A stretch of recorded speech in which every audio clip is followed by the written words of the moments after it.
Hi, Kathy here from kathyskutekreations with week. My granddaughter's in the background already laughing at me. Sorry. I lost my train of thought. Week 4. This is the download. And we're going to make 4 of these blocks. And really, you don't need this sheet. But if you do, that's fine because it's the 3 of the different black. So it's, let's see, what have I got here? I got I, D, and B. And hopefully I haven't cut these wrong. B is my big concern about cutting wrong. And then your background fabric, whatever you're using. So let's go ahead and I'm going to show you what I got laid out down here. And we'll get started and we'll make 1. Then y'all will make the rest. And then I'll come back. And I have a secret. Look at me. Okay, here we go. You'll have 4 of the little background. And then the 3 different black ones that I was talking about. And I just discovered, and y'all are going to see it next week, I did a boo-boo when I was cutting my strips, which is in this fabric. And when I got the boo-boo kit, the oopsie kit, it's the wrong background. It's white, but it's different. So I'm trying to figure out how to incorporate that, but I'll think about that some more. Let's go ahead and get started. And we're going to lay out one of these stars right here. Let me get the big picture. One of them. And I know what you think. You're thinking in terms of right here. You're thinking about, or you might not be, but I'm thinking about flying geese. But that is not a flying geese because corner right here is a little bit, I don't want it to get blurry on me, longer than this one. Okay, so that's not flying geese. It's a little bigger. That's why when we make them, we're going to write on the diagonal here and this, and when we lay it down here, we're going to sew it, we're going to cut off the excess, flip this, and then when this next square goes on, it is bigger. That's how come it's overlapped here. Okay, so I'm just going to mark all the D's and all the I's. So just from one end to the other, if I can get my pen to mark. Okay. Now, if you have a tendency to mark off onto this board, the marks on here are really, really hard to get off. So just put a piece of paper underneath it. Or use a board you don't care about. But I'll go ahead and mark all of mine, even though I'm just going to do 1 square. And, of course, it's going to take 4 of these to make the 1 square. These are D's and I's. Just like that. That's all you're going to do is make them diagonal. Whoops. Okay, before we do anything else. Now what I'm going to do is I'm going to go ahead and I'm going to chain stitch these first 4, which are going to go around that middle piece. Now if you want to take your stitch and make it smaller because this is a little square, you can do that. Hopefully my hands are not in the way. There we go. Pull the next one over, put it right underneath it. So I'm not really going to have a story today, but I will tell you something that I don't think is a secret. I don't think that the people that it would need to be a secret from watch my videos. But anyway.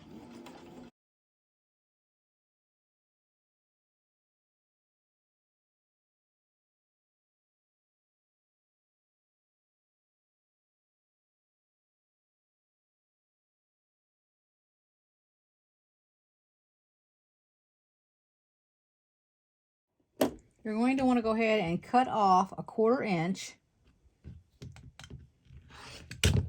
Do it to all of them. And then you're going to flip it over here and you're going to iron it just like that before we put the next one on it. So we'll iron them all like this. Alrighty, 3 times the charm here because I keep getting out of the camera. Alright, so this has to be to the bottom left. And you're going to put it like this. So this goes on the bottom right hand side. Flip it over so you can see whether you can read it. And you can either make it upside down like that because these go outward on the thing. Or you can flip it and have it so that the writing is inward. And that's the way I'm going to do mine. I want all the writing facing in towards the square. You can do it either way. 2 one way and the other. It doesn't make any difference. Whatever you want to do for your project. So I'm going to go ahead and I'm going to pin it. And the way that I'm going to pin it is I'm going to flip it upside down so that now my bottom left is up here on the right. And then I'm going to match my left-hand corner and the top. So it's on the fabric, and then I'll pin it here, and then I'll sew it from there to there. Okay, here we go. So no story today.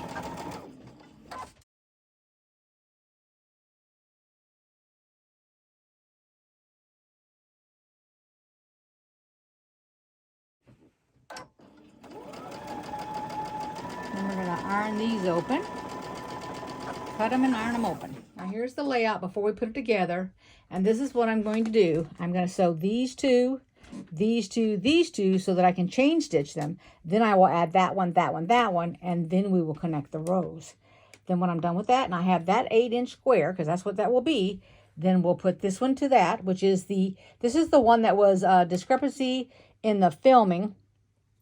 And it had said it was an 8.5 by 5, but it's actually an 8 by 5. And then the long one will be last that goes on it.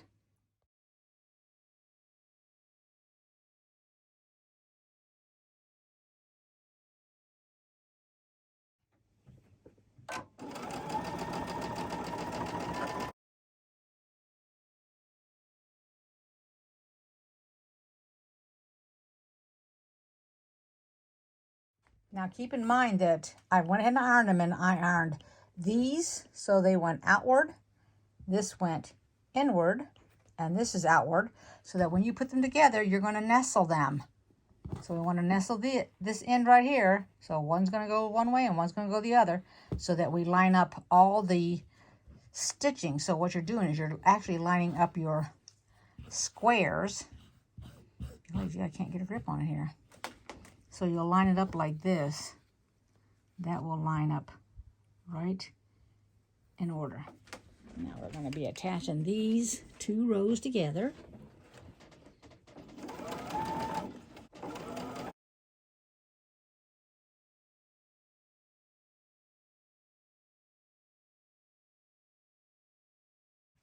Now on to the next row. I just pinned it, having attached.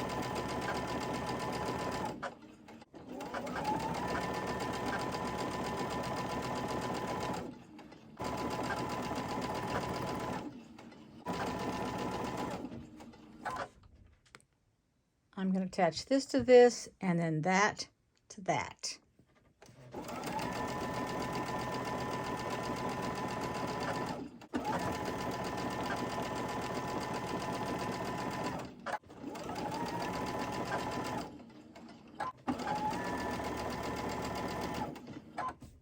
Okay, there it is, totally completed. And let me tell you right now, yes, I made a boo-boo. I put every one of these things upside down.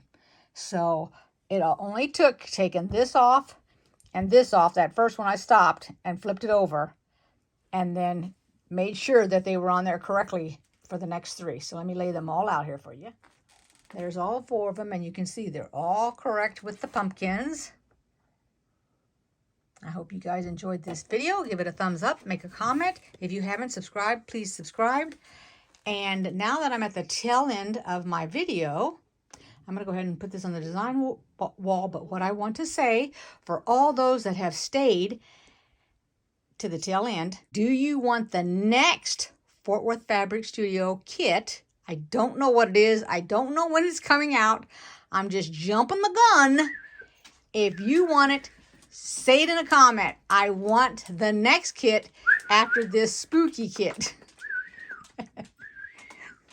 And you hear that the cheerleader in the background. It's Megan. Thank you everybody for watching. Welcome to all my new subscribers. See you next time. Bye-bye.